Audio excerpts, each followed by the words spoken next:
A young boy named Max introduces Ani, his childhood friend. He explains that Ane was always there for him during every first experience of his life.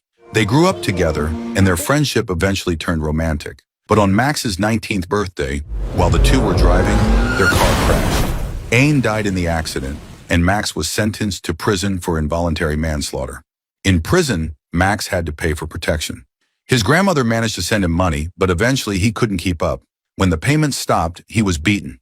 One day, other inmates shoved him into a washing machine and left him spinning for an hour. When he finally got out, he thought he was going to die. But instead of pain, he felt strangely free, and that gave him the strength to stand up again. He cracked a joke as he rose and the others cheered.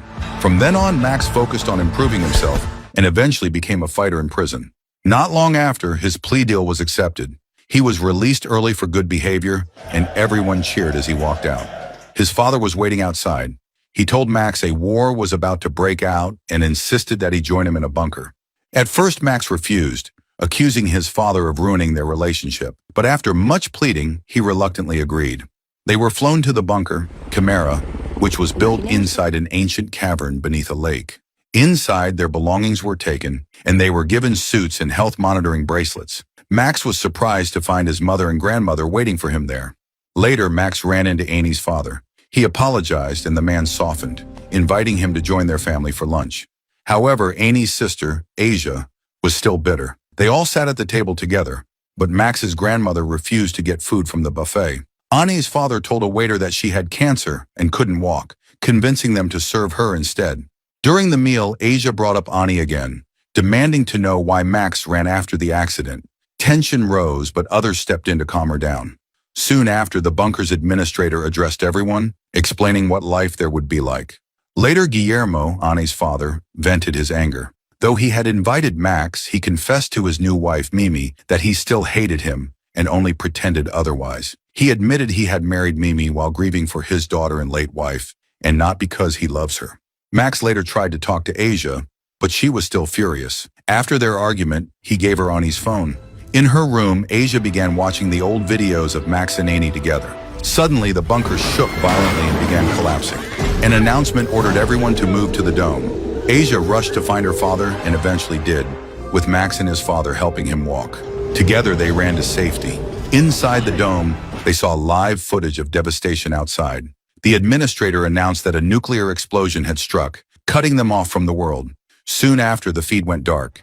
As the group sat together, Rafa, Max's father, revealed that Max had fled the accident scene years earlier because he told him to do so. He admitted he regretted it and had testified against his own son in court, which led to Max's 3-year sentence. Hearing this, Frida angrily told Rafa she never loved him. Power returned shortly after, and a team was sent outside to restore communication. The others watched through cameras as the team wandered through a ruined, radiation-soaked wasteland. One man, Luca, was struck by a hot iron rod. His glove melted, and he was exposed to radiation before stumbling back inside.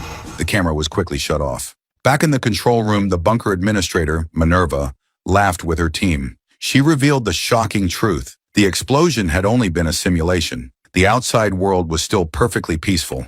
Before everything, a group of conspirators met to finalize their plan. Step by step, they designed a scheme to make the bunker's residents believe a nuclear war had broken out. Every event inside, the explosion, the collapsing walls, even the footage of destruction, was pre-planned. What the residents watched was nothing more than a carefully staged movie. Later, as everyone rested in the dome, Max brought food to his mother, Frida, trying to reassure her that life would go on. Meanwhile, Rafa was stung by Frida's harsh words. Guillermo tried to console him, saying she still cared for him and was only angry. Elsewhere, Asia kept watching Anie's old phone, scrolling through video messages exchanged between Anie and Max. Suddenly, she heard choking sounds from another room.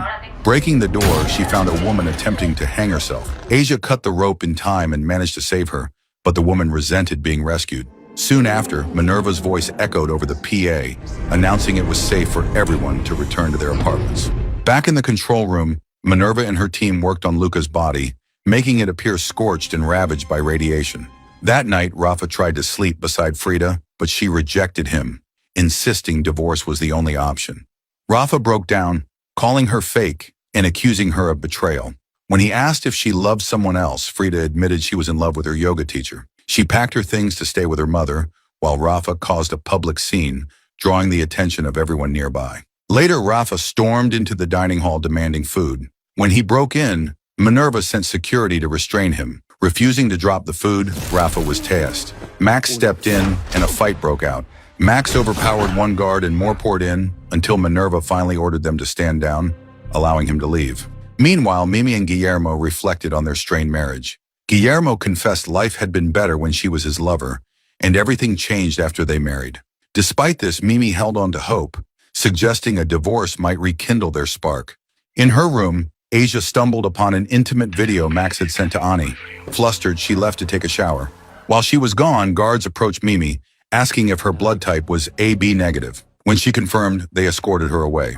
Asia tried to follow, but the guards refused to reveal anything. Standing outside, Asia was approached by Max, who asked if she had watched the videos. She admitted they were painful to see, and she couldn't. When he asked for the phone back, she told him she had burned the SIM card, destroying everything. They argued and Asia walked off. Inside the infirmary, Mimi was told the injured man from earlier required surgery and that they needed her blood. 2 others were also donating, but in truth, this was another staged event meant to instill fear. Afterward, Mimi saw Luca's disfigured body. Horrified, she watched him vomit blood, leaving her deeply shaken. Outside, she shared her fears with Asia, who realized the truth. They were trapped and could not leave. In the control room, the conspirators celebrated their success. But one of them, Julia, was overcome with panic. Minerva followed her and tried to calm her with a kiss, but Julia pushed her away, insisting she wanted out. She threatened to expose everything to the bunker's residents if Minerva didn't let her leave. Their argument escalated until Minerva's brother Zero appeared, offering Julia medication. Furious, she reminded him that she was his doctor, not the other way around. Without hesitation, Zero shoved her violently. Julia fell to her death. Guillermo's background is revealed. Born into a wealthy family, he inherited and expanded the business empire, eventually becoming the head of 64 companies and an influential figure. During the bunker's planning phase, Minerva and her team studied a documentary about his life. She expressed her hatred for the rich, remarking that revolutions in Russia and France had changed everything once. But such uprisings were no longer possible. Since they couldn't fight capitalism, they decided to infiltrate it instead. That was how their plan began. The next morning, Julia's body was discovered. Garcia demanded to see the security footage. Meanwhile, in their quarters, Frida argued with her mother, saying she wanted to start fresh without Rafa and repair her broken relationship with her as well. Garcia examined the footage. Despite the reality, the video appeared to show Julia jumping on her own, ending her life. In the cafeteria, Rafa struggled to find a seat since he was not allowed to sit at his family's assigned table anymore. Soon after, Minerva called an emergency meeting. She announced that Luca had died from radiation exposure and Julia had ended it for herself due to anxiety. She told the group their situation was no longer temporary. She revealed that food rationing had begun and publicly scolded Rafa for his outbursts. She also accused Max of fighting a guard and ordered him to return the taser he had taken. Later, Guillermo spoke about Anne. Asia, restless, tossed a spoon into the garbage chute. Curious, she asked a staff member where the waste went. He said it was a restricted area, but she pleaded, claiming she had accidentally thrown away her sister's bracelet. In a flashback, Garcia questioned how they could make so many people vanish without raising suspicion. Minerva explained her solution. Each person would send video messages saying they were away on a vacation. For anyone who pressed further, the bunker's AI, Roxanne, would handle the deception. Back in the bunker, Guillermo received an urgent call, but instead of answering, Roxanne mimicked his way of texting and responded. Asia and the staff member descended into the waste disposal area. When the compactor switched on, he urged her to leave, but she kept searching. Pretending to have found the bracelet, she finally left. Outside, the staff member confronted her. He had seen her pick up a phone. Asia confessed it was Anne's, which she had thrown away earlier because she couldn't stand Max's messages.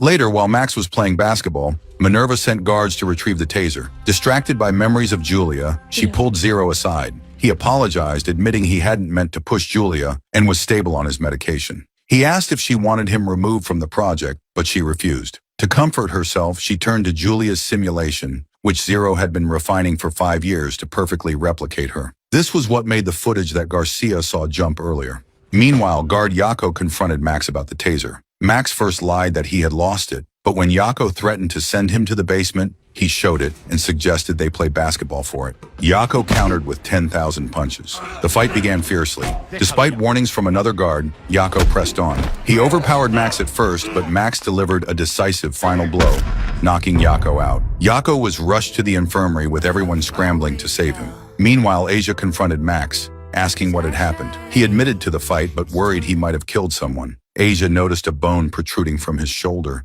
the result of his final punch. In the infirmary, Yako's condition deteriorated. Some urged that he be sent outside the bunker, but Minerva refused, insisting no doctors could be brought in either. At the same time, Asia worked to reset Max's dislocated bone. After much struggle, she finally twisted it back into place. Minerva interrupted and dragged her to check on Yako instead. Examining him, Asia realized the problem and administered medication to raise his heart rate. Yako's heartbeat stabilized, and he opened his eyes. Meanwhile, Guillermo's phone continued to ring. The same man who had left a voice message now sent a video, stressing how urgent it was. He insisted Guillermo call him immediately, saying it was something they had been waiting 20 years to accomplish. Elsewhere, Minerva approached Max, accusing him of killing a man, only to say they had resurrected him. Max defended himself, saying it was self-defense, then demanded to know why the bunker felt so much like a prison. Without answering, Minerva took the taser, declared that weapons weren't allowed, and shocked him until he collapsed. She then ordered staff to stitch him up. Meanwhile, the residents were brought to the highest level of the bunker and seated at desks. With the antennas damaged, they were instructed to use auxiliary transmitters to send distress signals. Each person was given a radio.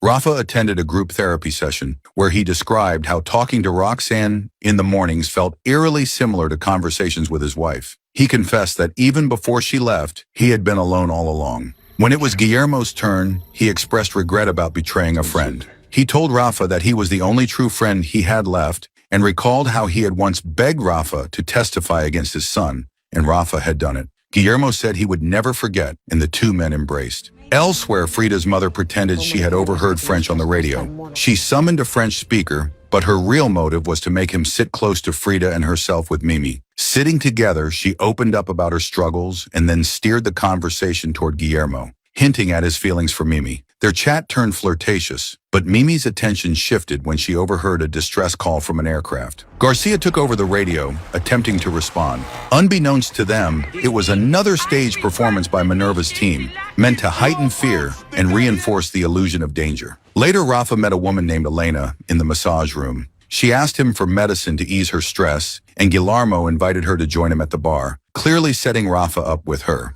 Elsewhere, Asia treated Max's wounds. As he looked at her, he kept seeing Annie, since Asia repeated phrases lifted from Annie's old recordings. As Asia began stitching, the tension grew unbearable for her. She stormed out, unable to continue. Meanwhile, Guillermo's friend Oswaldo sent another urgent message, threatening to come find him if he didn't respond. To buy time, Minerva devised a plan: create a virtual replica of Guillermo to handle the call. When the video call began, the replica explained away Guillermo's silence by claiming it was late in the Philippines. Oswaldo revealed that Orduna had finally agreed to sell. Lacking an immediate response, the team faked a network glitch while Roxanne gathered data. Once restored, the conversation resumed enthusiastically. But when Oswaldo pressed Guillermo to sign within a day, they decided to change tactics. The replica spoke of a failing marriage, then claimed Guillermo wanted to sell everything and build schools in poor countries. Shocked, Oswaldo told him to forget what he just said. He then revealed something Roxanne couldn't anticipate.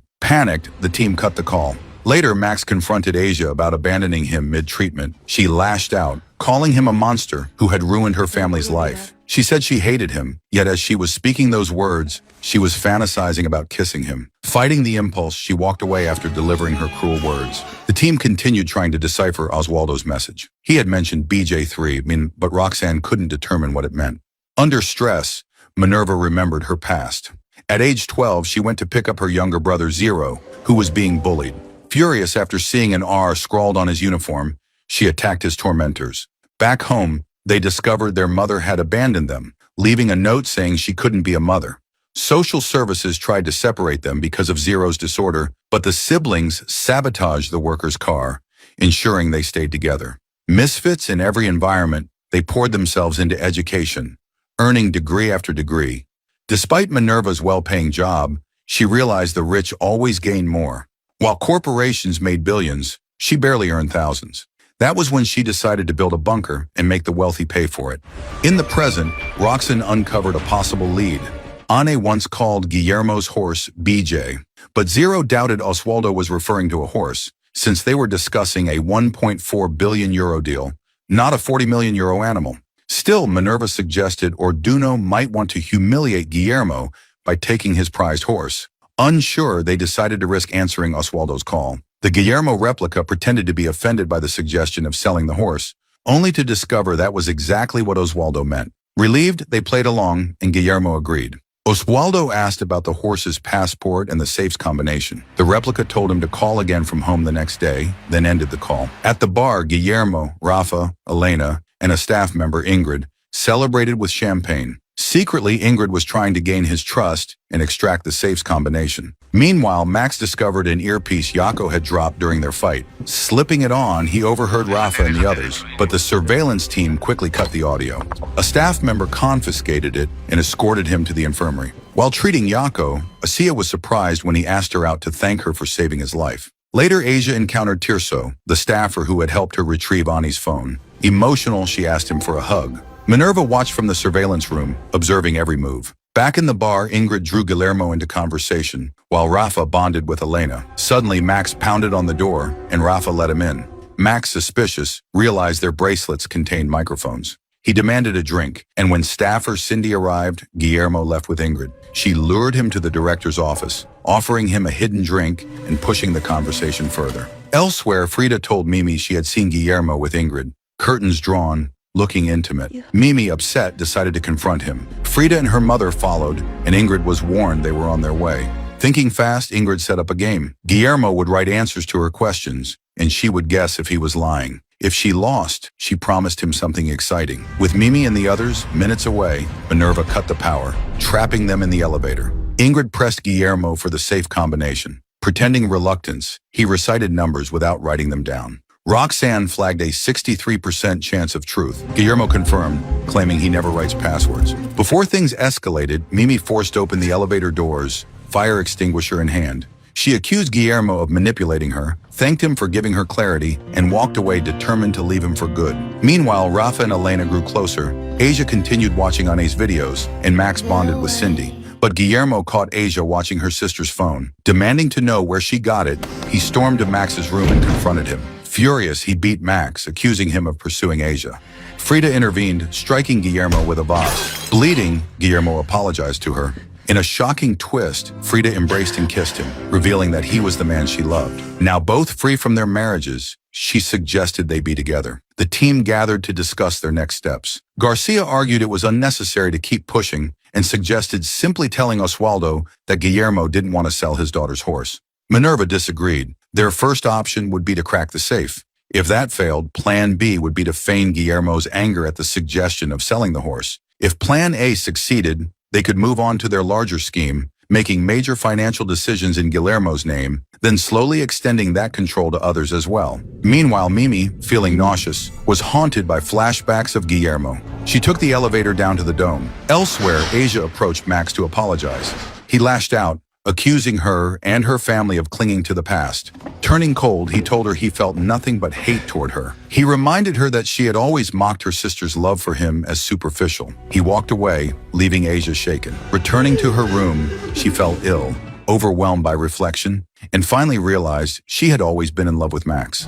At Guillermo's house, Oswaldo asked for the 8-digit safe code. The team only had 7 numbers, but they gambled by giving them anyway. Oswaldo realized the number is Ani's birthday and filled in the missing digit himself. With the safe open, the replica instructed Oswaldo to purchase a young company in Bangkok. It is a unicorn, meaning it is valued at over 1 billion euros. Minerva's vision was to start more such companies, worth around 850 million euros, with untraceable funding. Back in the bunker, Rafa returned in the morning. When Max asked where he had been, Rafa admitted he'd slept with Elena. Max told him his relationship with Frida had never been real and urged him to move on. Later, Max confronted Minerva directly about the microphones and cameras. She defended the surveillance, saying no one knew how long they would be trapped and order had to be maintained. As she spoke, Max discreetly hooked his foot on a plug and pulled it, knocking her laptop to the ground. While she was distracted, he swiped a book from the shelf. Down in the dome, Mimi grew worse. Feeling suffocated, she tore at her clothes and collapsed, unable to breathe.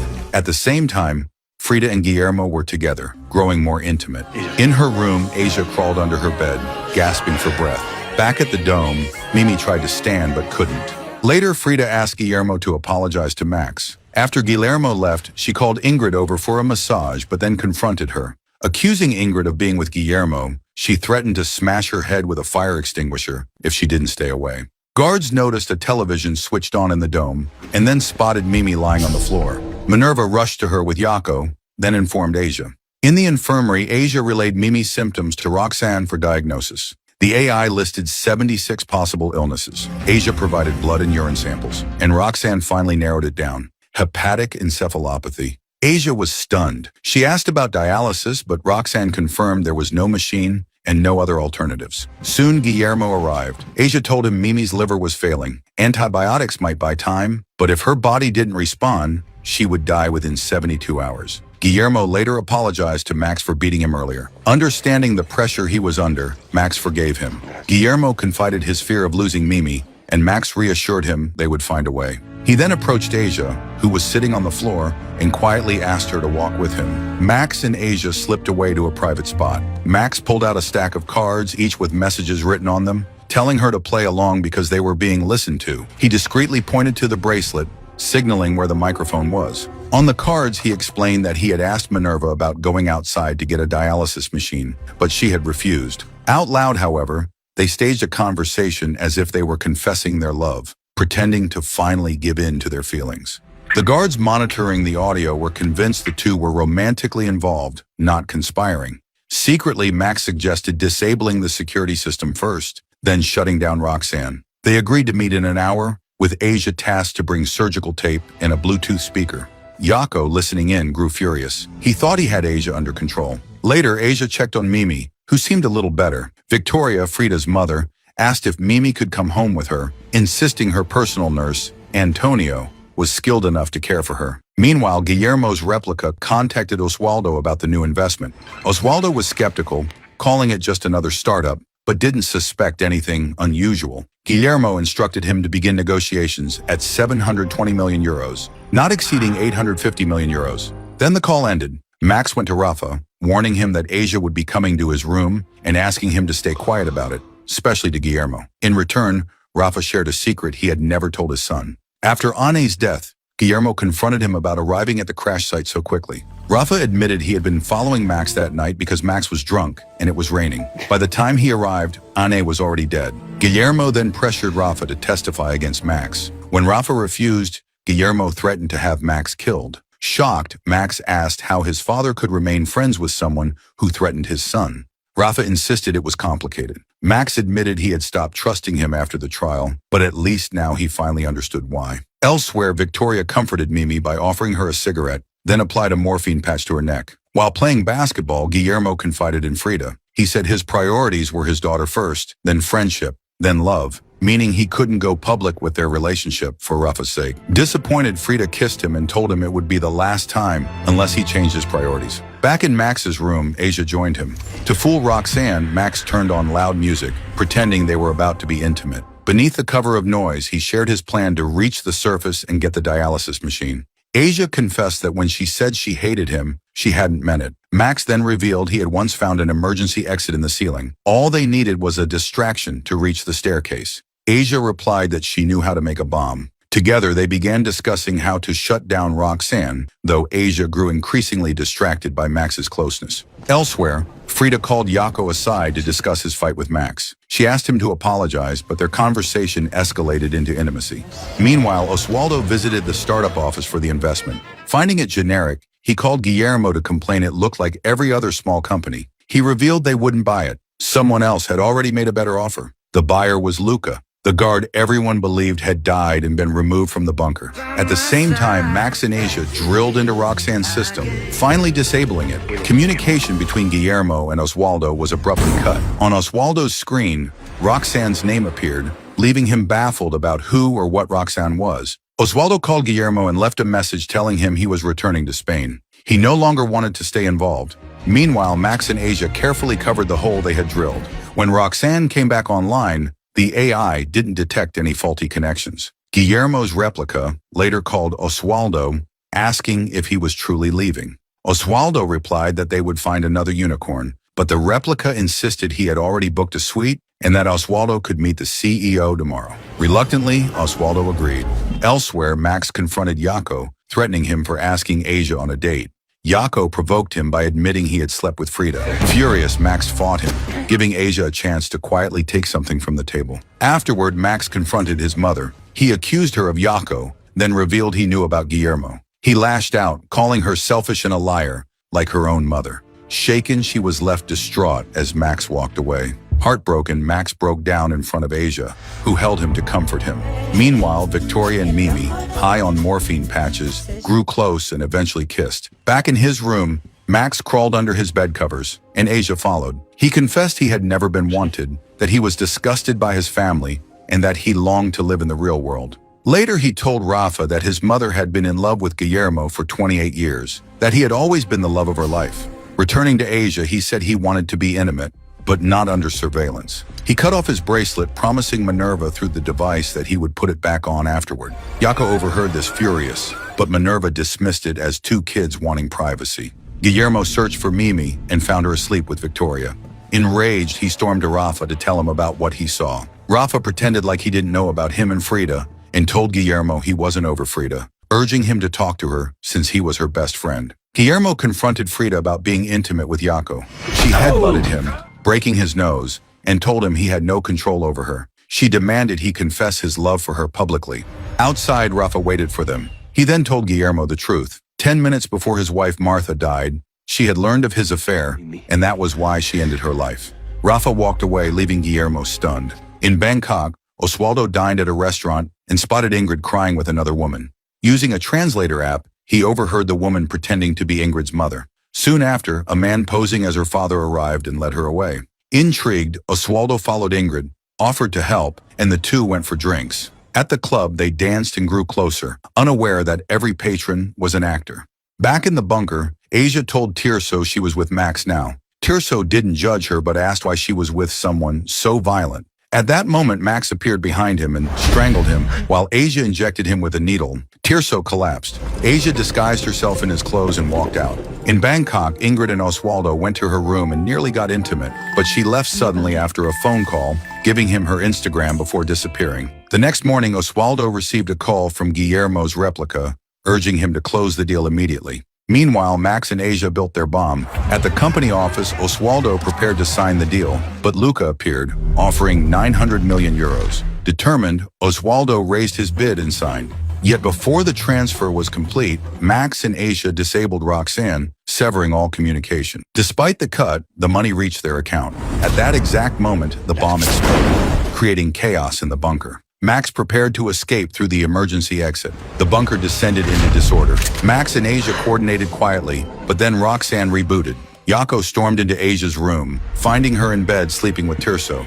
Pulling a gun, he forced her to come with him. Meanwhile, as his plane was about to leave, Oswaldo saw the woman who was posing as Ingrid's mother on screen. She is an actor. He realized he had been scammed. The Instagram Ingrid had given him was deleted. Recalling the staged encounters, he told his pilot to return to Bangkok. When he revisited the company, it was gone. Furious, he called Guillermo's replica, asking private questions to know if it was really Guillermo. Realizing he wasn't speaking to the real Guillermo, he vowed to report him to the police. Back in the bunker, Minerva told Asia that Mimi had gone into cardiac arrest.